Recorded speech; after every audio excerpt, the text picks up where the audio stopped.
Baik. Terima kasih. Baik, Assalamualaikum warahmatullahi wabarakatuh.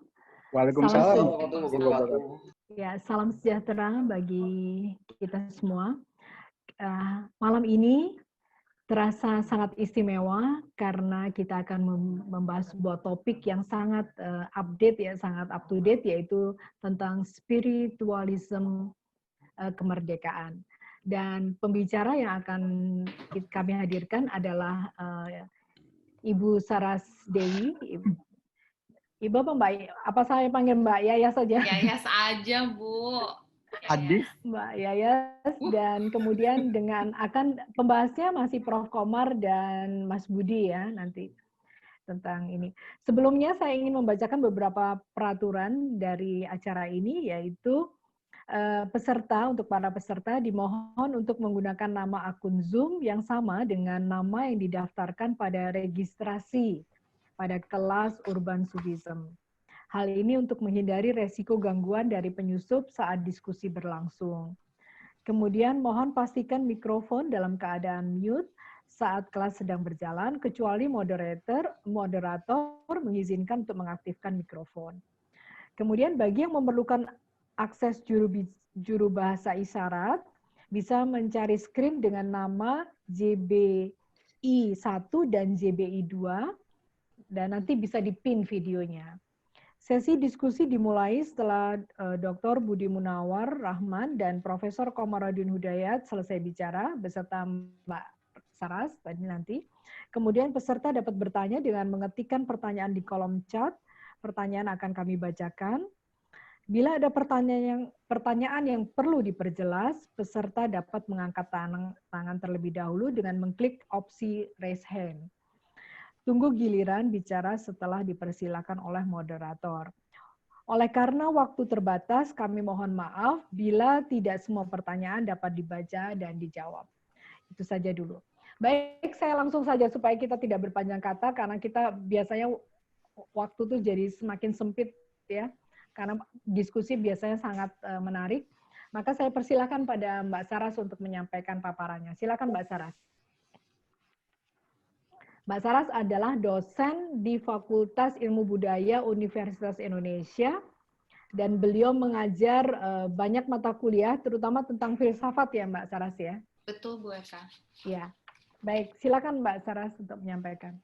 Baik, yang saya hormati Prof. Komar, yang saya kasihi Pak Budi, Mas Adi, Bu Eka, dan Bapak Ibu, teman-teman sekalian yang hadir di acara yang sangat apik ini. Senang sekali saya bisa bergabung di forum ini. Sebenarnya sudah lama dengar dari Adi, akhirnya bisa berjumpa dengan Bapak Ibu dan teman-teman sekalian. Izinkan saya menyapa. Assalamualaikum warahmatullahi wabarakatuh.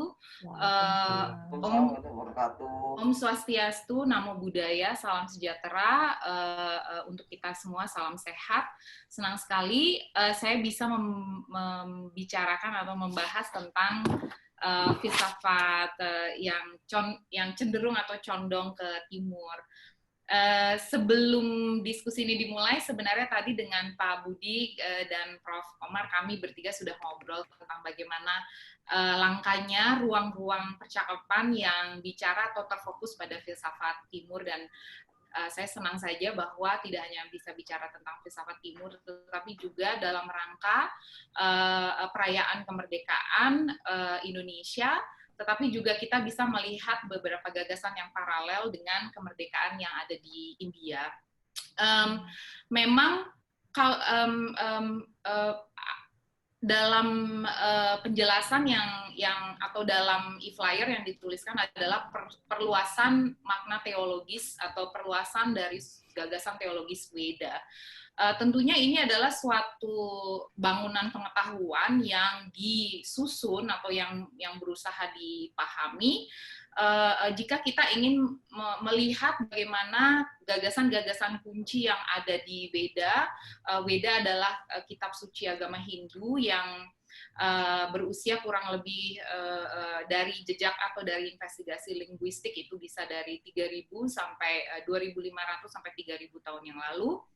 Jadi ini suatu naskah kuno, teks kuno yang memiliki peran atau yang kemudian diserap menjadi beberapa bagian pandangan dari baik itu politik, moral, ekonomi, dan lain sebagainya, bahkan estetika.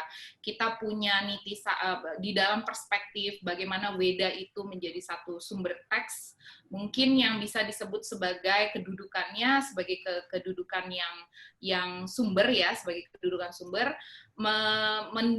mendorong berbagai macam bentuk penafsiran ya yang ada, seperti contohnya di epos yang seringkali Bapak Ibu mendengarkan, yakni epos Mahabharata dan yang lebih tua lagi epos Ramayana. Jadi dua epos itu pun sebenarnya adalah suatu interpretasi daripada Veda itu, dan Veda itu ada 4 buku, ada Rigveda, Samaveda, Atharvaveda, dan Yajurveda. Jadi empat buku ini mengilhami berbagai penafsiran, termasuk juga misalnya gagasan tentang politik, gagasan tentang ekonomi, yang ada di ya estetika misalnya dari Niti Sastra, kemudian juga bahkan salah satu buku yang sangat populer salah satunya adalah Kama Sutra, yang banyak sekali diambil dari berbagai bagian di dalam Veda. Jadi posisinya adalah Veda itu punya pembahasan yang cukup abstrak sebenarnya, dan kalau saya studi tentang Veda itu sendiri, gagasannya itu luas gitu. Jadi upaya untuk menderivasi ajaran-ajaran ini saya lihat di berbagai aliran atau scholar ya, atau aliran seperti sistematika filsafat yang disebut dengan darshana. Nah, apa kaitannya dengan bagaimana gagasan tentang kemerdekaan, khususnya misalnya gagasan kemerdekaan di India? Tentunya sebenarnya kalau saya mau sampaikan dari Mahatma Gandhi atau Mohandas Gandhi atau Mahatma Gandhi, kemudian dikenal sebagai Mahatma Gandhi, pada mulanya tidak begitu ingin ada suatu afiliasi yang sifatnya teologis gitu dalam mengusung suatu kemerdekaan. Karena kita sering sekali mendengar bahwa Gandhi tidak menganggap bahwa murni motif kemerdekaannya itu digali dari alam pemikiran secara murni dari Hindu. Tetapi Gandhi juga banyak mengutip dari misalnya dari Perjanjian Baru, itu salah satu yang seringkali Gandhi kutip. Tetapi juga banyak ajaran-ajaran Islami yang mempengaruhi Gandhi. Sehingga sebenarnya ada keengganan bagi Gandhi untuk mengatakan bahwa gerakan kemerdekaan India adalah gerakan Hindu atau gerakan yang bersumber dari gagasan Hindu. Tetapi saya paham betul kekhawatiran Gandhi, karena kalau kita mendalami kemerdekaan India itu adalah suatu peristiwa yang syarat atau penuh dengan ambiguitas gitu. Kenapa ambiguitas? Maksudnya begini, di satu sisi pada tanggal 15 Agustus itu mereka merdeka, mereka juga mengalami segregasi dengan sesama rakyatnya gitu, yang dengan terbentuknya Pakistan. Jadi kemerdekaannya itu juga beriringan dengan terjadinya partisi ya antara India dan Pakistan. Jadi saya nggak tahu gimana perasaan asli Gandhi gitu, tapi kita kalau membaca dari gerakan-gerakan politik Gandhi, kita lihat bagaimana dia menunjukkan kekecewaan itu, bahkan akhirnya menjadi martir demi suatu gagasan perdamaian antara India dengan Pakistan. Jadi itu suatu gagasan kemerdekaan. Makanya itu yang saya bilang, kita nggak bisa serta-merta mengatakan bahwa gagasan perluasan teologi Veda itu adalah sesuatu yang upaya purifikasi pada Veda gitu. Saya juga sendiri menentang asumsi itu. Tapi apa yang bisa kita pahami adalah suatu upaya rekonstruksi daripada gagasan-gagasan kunci. Nah, apa saja gagasan-gagasan kunci? Tentunya Bapak Ibu dan teman-teman sangat terbiasa mendengar pembangkangan sipil yang sangat populer, yang sebenarnya bahkan mengilhami banyak tokoh-tokoh perjuangan hak sipil di Amerika seperti Martin Luther King, juga Nelson Mandela. Mereka sangat terpengaruh dengan bagaimana Gandhi menggunakan gerakan atau melakukan suatu gerakan sosial, gerakan rakyat yang mengambil dari gagasan-gagasan tadi ya, perluasan Veda itu. Misalnya salah satunya tentunya yang sangat terkenal adalah Satyagraha. Nah, Satyagraha terjadi tahun 1930-an. Satyagraha dari akar Sanskerta yang artinya satya itu kokoh atau resolut ya, teguh atau suatu kesetiaan, teguh untuk mempertahankan, dan konteks daripada Satyagraha ini adalah suatu protes atau pawai yang dilakukan oleh Gandhi dan para pejuang revolusi untuk menolak pajak yang diberikan oleh imperialisme Inggris gitu. Jadi mereka melakukan pawai ratusan kilometer untuk menegaskan bahwa garam ini adalah milik rakyat India, dan garam ini adalah bagian daripada identitas dan bagian daripada warisan nenek moyangnya. Jadi Satyagraha ini sangat erat sekali, dekat sekali dengan bagaimana warisan itu tadi ya, soal pengetahuan yang diwariskan atau diwarisi ke masyarakat India. Jadi itu juga menarik saya lihat. Selain tentunya Satyagraha, ciri khas juga perjuangan dan bagaimana diserapnya dari Veda, salah satu gagasan yang disebut dengan ahimsa, karena pembangkangan sipil yang dilakukan oleh Gandhi dan para pejuang revolusi, mereka tidak melakukan kekerasan, dan kata ahimsa itu sendiri misalnya diambil dari Veda, lebih spesifik lagi dia tercatat di berbagai bagian di Upanishad, dan inti dari ahimsa juga diambil oleh salah satu aliran yang juga sebagai aliran spiritual, tetapi juga aliran pengetahuan atau suatu bentuk komunitas pengetahuan yang disebut sebagai yoga. Aliran yoga Patanjali ini juga meletakkan ahimsa itu sebagai salah satu bagian daripada tahap etis kita sebelum memasuki suatu perjalanan spiritual. Jadi harus melalui nir kekerasan, dan nir kekerasan ini termasuk juga dari cara makan atau apa yang dimakan, sampai tentunya interpretasi yang paling politis, ya, ini tidak membunuh. Jadi ini yang juga banyak melandasi gerakan ciri nir kekerasan ini atau anti terhadap kekerasan ini. Selain itu tentunya juga Bapak Ibu pernah mendengar mengenai Swadesi ya, Swadesi, kemudian juga Hartal, dan semua itu adalah gagasan. Kata Swadesi misalnya diambil dari kata Swaraj, yang artinya adalah kemerdekaan batin ya, atau kemerdekaan Atman, bahwa siapa yang bisa mendirikan kemerdekaan, ya aku, Atman itu, yang kemudian direinterpretasi menjadi suatu konsep politis untuk menggerakkan atau untuk melakukan protes atau pembangkangan sipil.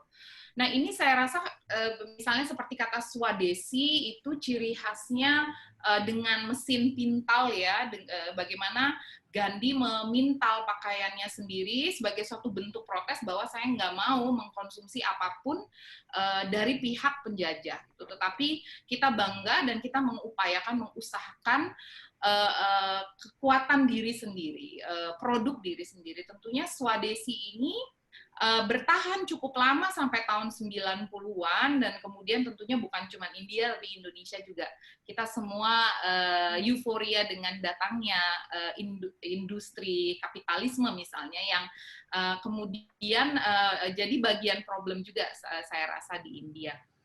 Nah, ini beberapa ajaran-ajaran yang sebenarnya tertulis di dalam Veda atau ditafsirkan kembali menjadi suatu pemikiran politis.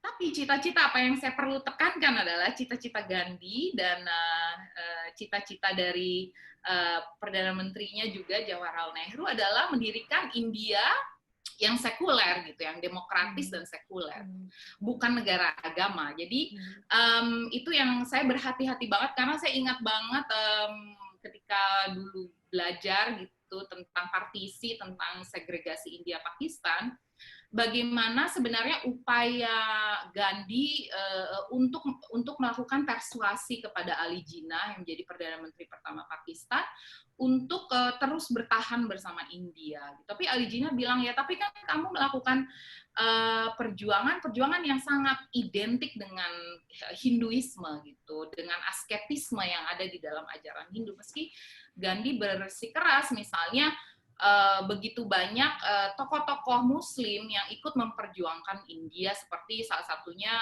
Tirupur Kumaran misalnya, di mana dia gugur memperjuangkan India atau memperjuangkan kemerdekaan India.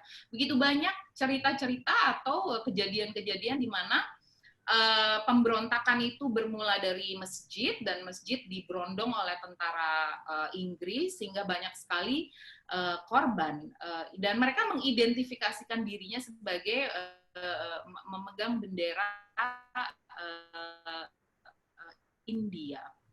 Nah, tentunya kalau kita lihat misalnya penggagas lirik daripada lagu kemerdekaan India, yakni seorang pujangga dan juga penerima banyak penghargaan dan sebagai salah satu penyair yang sangat dihormati, yakni Rabindranath Tagore. Rabindranath Tagore sendiri bisa saya klasifikasikan sebagai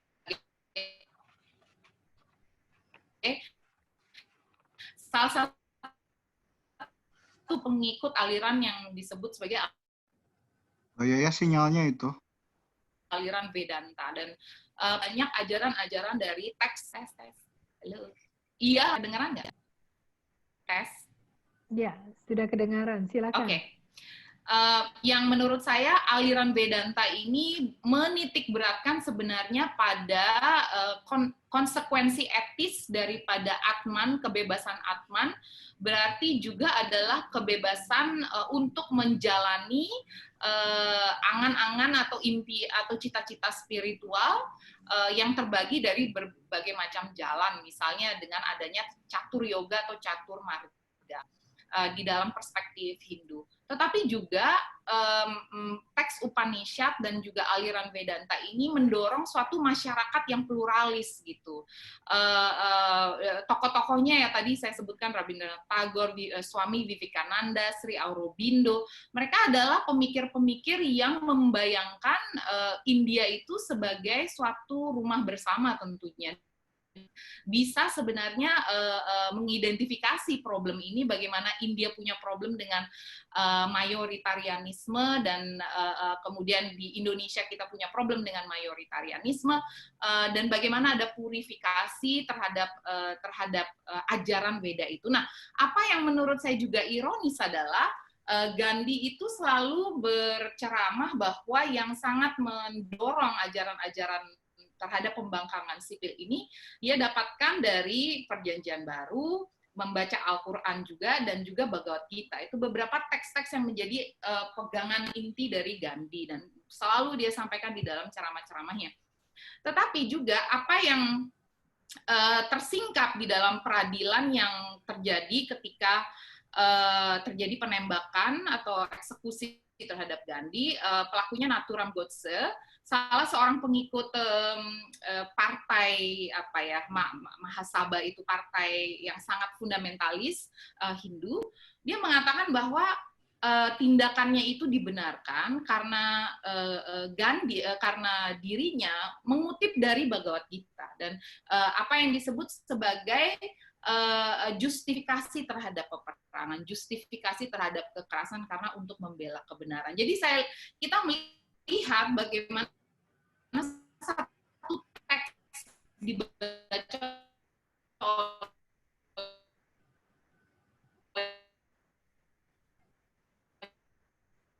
Terputus ya, Mbak Saras. Halo? Mbak Saras terputus.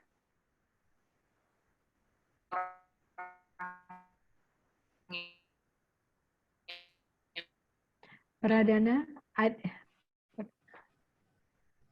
Ya Bu, Mbak Yesa, coba saya. Mbak Sarasnya ini. Beda dan tes. Iya. Ada bagian yang penting sekali tadi terputus. Kalau bisa diulangi tadi, yang teks.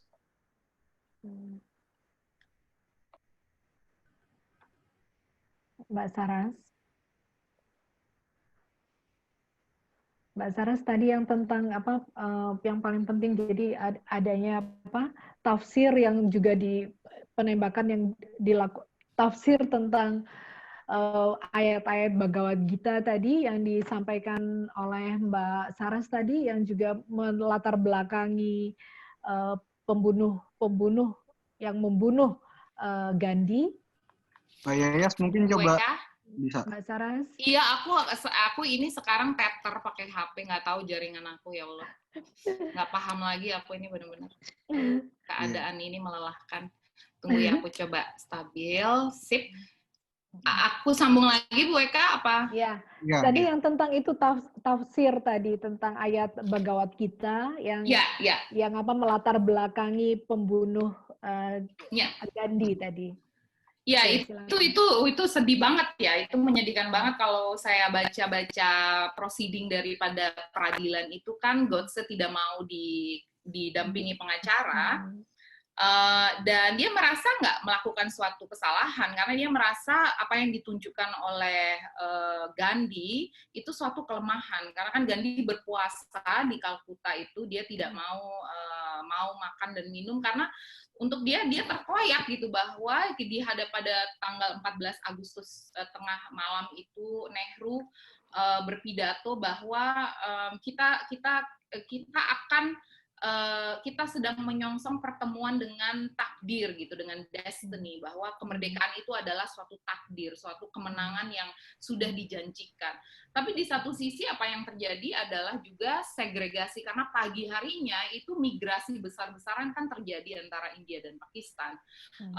Dan hampir 1 juta orang menjadi korban kekerasan di sana ketika terjadi migrasi massal itu. Jadi sebelum masuk ke sana, saya ingin kembali lagi tadi ya, bahwa impian daripada baik itu Gandhi, Tagore, kemudian Vivekananda, pemuda seperti Vivekananda, mereka memang spesialis mengambil filosofi di dalam Vedanta dan diterjemahkan kembali menjadi suatu gerakan nasional gitu ya, suatu gerakan sosial. Dan misalnya Tagore mengatakan bahwa Tasmat Ve Vidvan Purusha Midan Brahmeti Manyate, yang artinya adalah manusia itu ada yang disebut sebagai surplus atau punya akal budi untuk memilah baik buruk dan kemudian untuk menjadi adab. Termasuk juga diambil banyak dari ajaran Vedanta itu mengenai perspektif pluralisme, yakni misalnya selainnya tadi sudah saya sebutkan soal satya, kemudian ahimsa, kebenaran, non kekerasan, ahimsa paramo dharma, kebaikan tertinggi adalah tidak melakukan kekerasan. Tetapi juga misalnya begitu banyak teks-teks di dalam Veda yang bicara mengenai keberagaman gitu. Bahkan kalau kita dengarkan lagu kebangsaannya India, itu bicara secara harafiah, suku-suku disebutkan semua bahwa India adalah rumah untuk suku-suku ini. Misalnya di Brihat Aranyaka Upanishad disebutkan metafisikanya gitu ya, bagaimana dari yang banyak menjadi satu gitu. Itu kan sebenarnya salah satu ajaran inti di Vedanta, bahwa dari 3000 menjadi 3003 menjadi 303, dari 303 menjadi 33, dari 33 menjadi 3, dari 3 dewa menjadi 1. Yang intinya menentang pandangan bahwa bahwa kebenaran itu meskipun banyak jalannya gitu, tetapi sesungguhnya mengerucut pada satu kebenaran. Nah, ini ajaran yang kemudian menukik pada Tattwam Asi itu di Chandogya Upanishad misalnya dikatakan aku adalah kau, dan perspektif aku adalah kau ini bisa diterjemahkan sebagai aku adalah orang lain adalah aku. Tidak hanya aku adalah kau, itu aku dan Tuhan misalnya. Ini yang menurut saya juga diupayakan oleh para filsuf ini karena memahami keberagaman yang ada di India dan betapa masih begitu banyak ancaman ya tadi ya, termasuk upaya untuk mempurifikasi. Tentunya misalnya kenapa konteksnya saya ambil nggak hanya bicara soal perluasan daripada Weda dan kemerdekaan India, tetapi juga misalnya bagaimana mungkin Bapak Ibu teman-teman semua sudah mendengar bagaimana kerusuhan yang terjadi pada bulan Februari 2020 di India, di Delhi, yang sebenarnya dia mengakar pada problem yang sama tadi ya, bahwa ada partai yang dominan, yang ada salah satu tokohnya bernama Kapil Misra yang melakukan ujaran kebencian, dan salah satu kebijakan yang ditentang yakni kebijakan untuk mengidentifikasi kewarganegaraan, dan sebenarnya upayanya adalah untuk mendiskriminasikan mereka yang non-Hindu. Ini yang ditolak sebenarnya tidak hanya oleh orang-orang Islam yang ada di India, tetapi juga seluruh komunitas pro-demokrasi. Jadi problem ini masih ada gitu, dan sebenarnya kita sebenarnya bisa bercermin pada permasalahan ini, dan kita bisa memahami konteksnya dengan Indonesia juga. Termasuk misalnya yang saya sayangkan sekali adalah bagaimana kekerasan yang terjadi di New Delhi pada bulan Februari itu meniadakan yang sebenarnya apa yang sejarah ya tadi yang saya sebutkan ya, bahwa India itu berdiri dari perjuangan para revolusioner Muslim gitu, itu begitu banyak. Nah, salah satu tokoh Sufi yang sebenarnya tadi saya cari-cari bukunya tapi nggak ada, salah satu yang saya membentuk juga wajah Delhi itu menjadi wajah yang pluralis dan multikulturalis adalah seorang Sufi bernama Nizamuddin Aulia. Nah, ajaran Nizamuddin Aulia menegaskan gitu bahwa kita nggak usah panjang-panjang bicara soal agama, karena sesungguhnya yang kita ambil intisari dari agama itu adalah cinta kasih pada kemanusiaan yang memang menjadi ciri khas di dalam ajaran Sufisme. Itu begitu banyaknya sebenarnya oase spiritualitas, dan perlu saya tegaskan juga kalau kita bicara mengenai kemerdekaan India, India itu berdiri di begitu banyak aliran. Misalnya tadi saya sebutkan Darsana ya, Darsana itu ada yang ortodoks dan ada yang heterodoks. Yang ortodoks itu yang memang mengambil secara rigoris, secara ketat dari Veda. Seperti ajaran tadi yoga yang saya sebut itu sebagai aliran Astika. Ada yoga, ada Samkhya, ada Purwa Mimamsa, Utara Mimamsa atau Vedanta, ada Nyaya, Vaisesika. Itu 6 ajaran yang ortodoks. Tetapi di luar dari yang ortodoks, ada ajaran-ajaran Buddhisme. Buddhisme muncul di India, ajaran yang sebenarnya mengkritik secara keras metafisika Veda, dan khususnya juga bagaimana konsekuensi etis daripada metafisika itu, khususnya terhadap kasta. Ya, Siddhartha Gautama keras mengkritik soal hal itu. Selain itu juga ada ajaran Jaina. Jaina juga ikut membentuk India. Sikh juga ikut bertempur melawan penjajahan Inggris. Ini adalah bukti keberagaman yang memang selalu di dalam suatu tarik-menarik ya, dengan tadi itu, dengan bagaimana problem mayoritarianisme. Mungkin itu sedikit pemantik gitu dari saya. Oke, baik. Kepanjangan nggak sih? Sorry. Enggak dong, keren Mbak. Sebel ya kalau keputus-putus gitu, aduh. Halo Mbak Weka, nggak ada suaranya. Mbak Weka. Nggak dengar saya? Iya. Bu Weka? Halo. Belum ada suaranya Mbak Weka. Iya. Nggak di-mute sih. Mungkin dari earphone-nya, Kak? Atau nggak usah pakai earphone?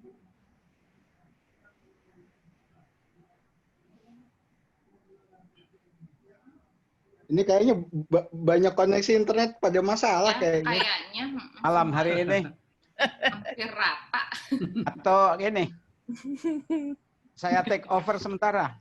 Oh, ya udah Pak, silakan Oke. Pak. Selanjutnya kita minta Mas Budi deh untuk melanjutkan pengantar tadi. Nah, sekarang baru Oh ketemu. ya, udah balik Ibu. Halo Oke, Ibu. Mbak Weka. Halo Ibu. Nggak kedengaran ya? Oke. Udah Ya, Ibu, kedengaran. udah Ibu. Dengar Ibu.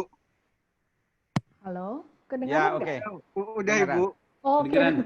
Udah Ibu. Oke, baik. Justru kami merasa ini ya, Mbak Saras keren sekali. Jadi kami merasa mendapat untuk saya pribadi saya mendapat pencerahan bahwa ternyata tadi Gandhi justru menekankan ini ya. Jadi tidak afiliasi teologis murni terhadap Weda, tetapi juga mengambil perjanjian baru, mengambil ayat-ayat Al-Quran, dan bahwa Gandhi juga mendatangi Ali Jinnah ya untuk melakukan rekonsiliasi dan berharap supaya Pakistan tetap berada dalam India gitu ya.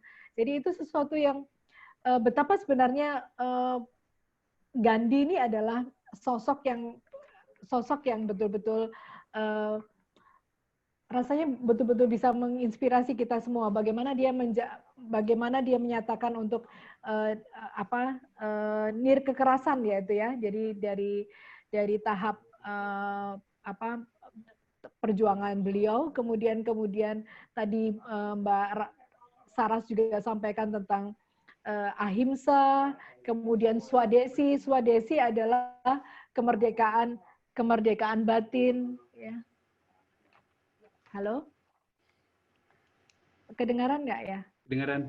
Terus? Oh, oke, baik. Ya, itu jadi saya rasa saya berharap untuk Mbak Saras ini Mas Budi dulu. Katanya Mas Budi mempelajari juga filsafat Hindu ini. Silakan Mas Budi untuk mengomentari apa yang disampaikan Mbak Saras tadi. Jadi banyak sekali yang sudah disampaikan Mbak Saras ini tentang ya terutama tentang justru saya melihat sosok Gandhi ya. Jadi sosok Gandhi yang betul-betul sebenarnya yang mungkin juga sosok Gandhi ini juga yang menginspirasi gerakan di Indonesia ya, gerakan kemerdekaan di Indonesia. Mungkin sosok kemudian tulisan-tulisan Rabindranath Tagore itu juga dia punya buku juga yang sangat yang saya dengar juga dibaca oleh Pak Soekarno gitu, Bung Karno dulu. Ya, silakan Mas Budi untuk mengomentari. Iya Mbak Weka, terima kasih. Pertama kali terima kasih Mbak Yayas. Keren banget ini. Iya, keren sekali ya. Keren banget ininya presentasinya. Memang saya mungkin hanya akan menambahkan lah apa yang tadi sudah Mbak Saras kemukakan ya. Pertama memang mempelajari gerakan kemerdekaan di India itu memang sesuatu yang sangat menarik ya, sangat menarik dan kita bisa banyak belajar dari situ. Apalagi hubungan antara Indonesia dan India atau sebaliknya itu juga sangat akrab sejak masa yang sangat awal ya. Bahkan saya lupa. Kalau nggak salah India juga mengakui kemerdekaan Indonesia ya di awal-awalnya itu. Iya, betul. Salah satu negara yang mengakui kemerdekaan Indonesia. Dan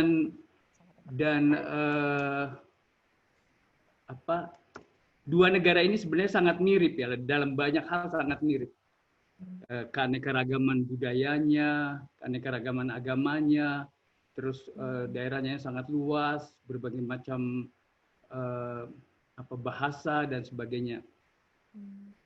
Indonesia salah satu yang mungkin punya satu kekuatan yang di India tidak berhasil adalah menjadikan bahasa Indonesia sebagai bahasa persatuan. Nah, di India mereka nggak berhasil menjadikan bahasa Hindi ya, Hindi sebagai bahasa nasional.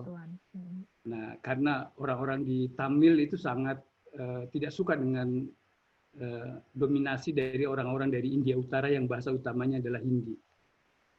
Tamil itu di India Selatan. Nah, ngomongin soal India ini, saya jadi ingat waktu Gus Dur jadi presiden, dia pernah suatu hari pergi ke India, kunjungan kenegaraan ke India, dan salah satu yang dia sampaikan hasil dari kunjungannya, bahwa dia itu sebenarnya bicara dengan pemimpin di India, presiden maupun perdana menteri, bahwa apa yang dia bayangkan tentang Indonesia itu sebenarnya dia ingin seperti India. Jadi Gus Dur itu mengagumi sekularisme India, sekularisme, pemisahan agama dan negara yang ya ini juga mirip dengan Indonesia ya, di mana ada pemisahan agama dan negara, tapi masalah-masalah kebebasan beragama juga sangat kuat ya. Seperti tadi Sarah sudah kemukakan, konflik antar agama, terutama antara Hindu dengan Muslim itu memang sering terjadi di sana. Nah, jadi kata sekularisme itu kata yang Gus Dur sangat kagum dengan India, karena di India itu kata sekularisme itu kata yang ada di dalam konstitusi India. Yang di Indonesia sebenarnya arahnya ketika Soekarno memikirkan ini juga sebenarnya adalah seperti sekularisme, tapi kata itu tidak ada di dalam konstitusi kita. Dalam Undang-Undang Dasar 45 tidak ada kata sekularisme. Dan kita masih terus mengalami perbincangan mengenai agama dan negara yang sampai sekarang belum selesai juga. Walaupun kita relatif sebenarnya sudah menerima negara Pancasila lah, yang itu juga adalah boleh kita sebut sebagai satu bentuk negara sekuler ya. Mungkin bisa pakai tanda petik juga kalau orang nggak suka dengan istilah itu.